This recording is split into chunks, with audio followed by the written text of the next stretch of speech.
E se os vossos pesadelos se tornassem realidade?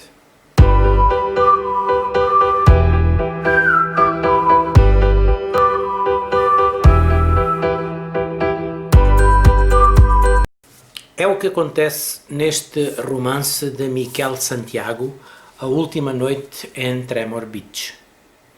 Eu comecei a ler este livro por engano.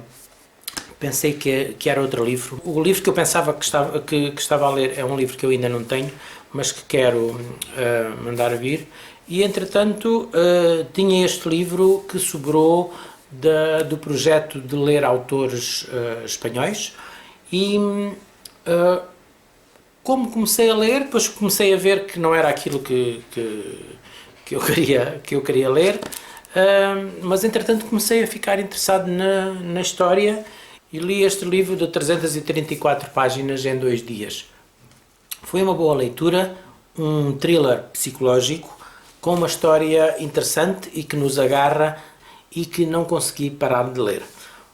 Este livro é passado na Irlanda do Norte.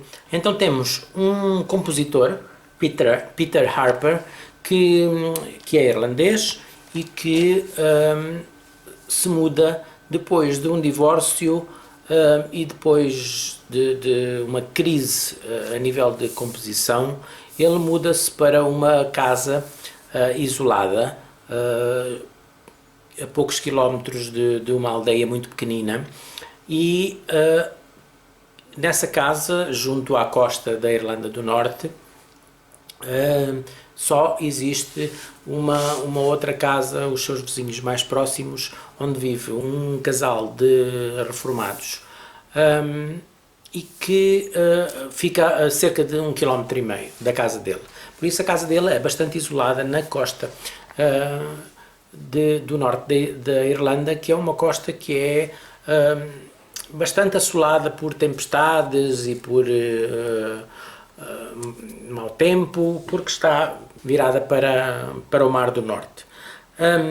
Este compositor tem, e é uma coisa que já lhe vem de família, tem às vezes umas percepções sensoriais que ele nunca ligou muito, mas que de vez em quando ele ouve umas palavras, parece que houve alguém a querer dizer alguma coisa. Mas ele não liga muito a esta particularidade dele, que a mãe dele também tinha. Ele explica que nunca ligaram muito e mesmo o pai tentou sempre que não se falasse sobre o assunto, e ele então não presta muita atenção àquilo e continua com a vida dele. No entanto, no início do livro, ele vai jantar à casa dos vizinhos e rebenta uma tempestade.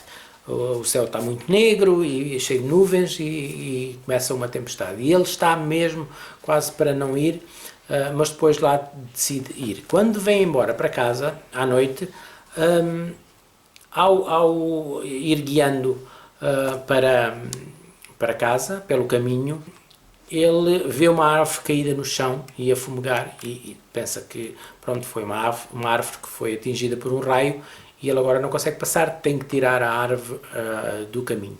E ao ir afastar a árvore do caminho, é atingido por um raio e é encontrado desmaiado, passado algum tempo. Vai para o hospital e fica com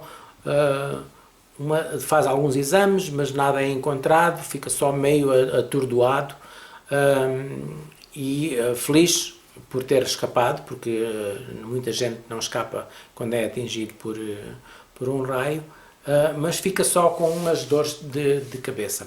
Começa então a ter uns sonhos muito reais sobre os vizinhos a pedirem ajuda e sobre um ataque de alguém que os está a atacar, ladrões ou alguma coisa assim.